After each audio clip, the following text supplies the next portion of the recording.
Seberapa besar kerinduan saudara menjadi pribadi-pribadi yang memiliki kekuatan yang ekstra, yang dapat mengubah air mata menjadi mata air, dan yang selalu merindukan diberkati Tuhan. Saya kira semua kita ingin mengalami 3 hal itu. Tapi bagaimana cara kita boleh memiliki itu semuanya? Alkitab kita memang begitu baik menjelaskannya, menjadi panduan penuntun bagi kita. Dan itu semuanya bukan hal yang mustahil, tetapi Allah mengajarkan kita. Dia menuntun kita bagaimana kita boleh menikmatinya. Nah, di dalam kitab Mazmur pasal yang ke-84, mulai dari ayat yang ke-5, dia berkata, berbahagialah orang-orang yang diam di rumahmu, yang terus-menerus memuji-muji engkau. Berbahagialah manusia yang kekuatannya dalam engkau, yang berhasrat mengadakan ziarah. Apabila melintasi lembah baka, mereka membuatnya menjadi tempat yang bermata air. Bahkan hujan pada awal musim menyelubunginya dengan berkat. Mereka berjalan makin lama, makin kuat, hendak menghadap Allah di Sion. Saudaraku, kata berbahagia di sini sebetulnya dalam bahasa aslinya adalah diberkatilah. Dalam bahasa Inggris dikatakan blessed. Jadi tidak hanya sekedar berbahagia, tapi betul-betul diberkati oleh Tuhan. Siapa itu yang diberkati oleh Tuhan? Yang pertama dikatakan orang-orang yang memiliki komitmen untuk berdiam di rumah Tuhan. Artinya dia memiliki persekutuan dengan Tuhan, terkoneksi dengan Tuhan, membangun keintiman dengan Tuhan. Yang kedua dikatakan yang terus-menerus memuji-muji Tuhan, memperkatakan segala kebaikannya, memperkatakan segala hal yang sudah dia perbuat. Tandanya dia tidak pernah lupa, dia tidak pernah mengabaikan semua karya Allah dalam kehidupannya. Orang itu diberkati oleh Tuhan. Dan yang ketiga adalah mereka yang menjadikan Tuhan sebagai sumber kekuatannya, yang mengandalkan Allah.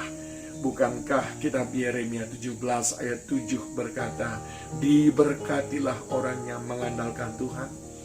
Sama, saudaraku, di dalam ayat yang ke-6 dikatakan, berbahagialah manusia yang kekuatannya di dalam engkau.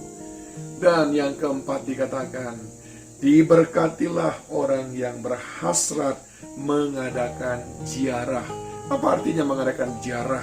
Bukan pergi ke tempat kubur Yesus, saudaraku, tetapi kita napak tilas dengan jalan-jalan kehidupan yang pernah Yesus teladankan kepada kita.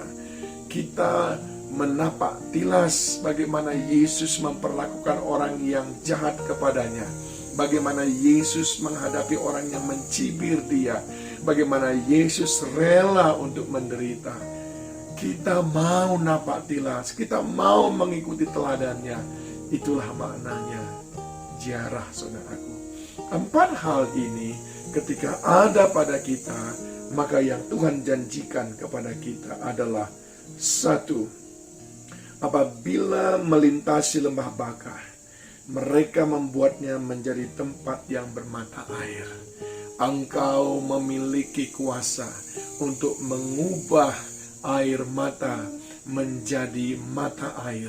Lembah baka itu artinya lembah rintihan, lembah keluh kesah, lembah segala penderitaan, tangisan, ratapan yang mendalam.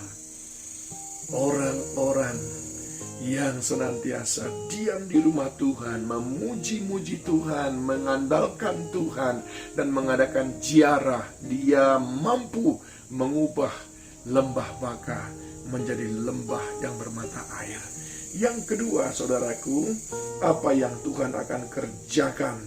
Maka dikatakan di sini bahwa bukan hujan pada awal musim menyelubunginya dengan berkat. Apa itu hujan pada awal musim? Sebetulnya itu hujan untuk menumbuhkan benih.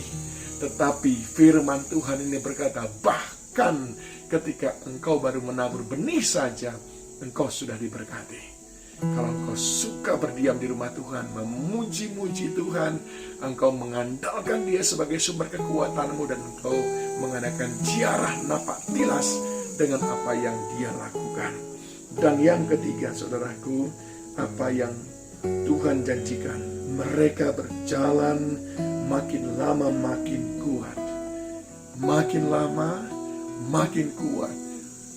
Makin lama makin kuat. Ada kekuatan yang luar biasa yang Tuhan curahkan kepada mereka yang mau berendam di hadirat Tuhan, memuji-muji Tuhan, kepada mereka yang mau menjadikan Tuhan sebagai sumber kekuatannya, kepada mereka yang mau napak tilas mengikuti jalan-jalannya Tuhan, kesabarannya, kasihnya, belas kasihannya, kerelaannya berkorban.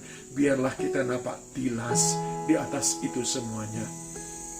Maka Tuhan janjikan 3 hal ini kepada kita.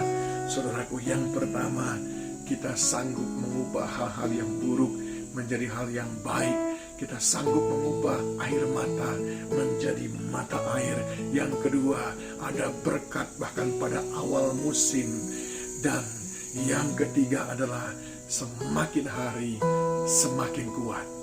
Saudara dan saya membutuhkan itu. Mari lakukan pada hal ini tadi. Tuhan Yesus menolong kita semuanya.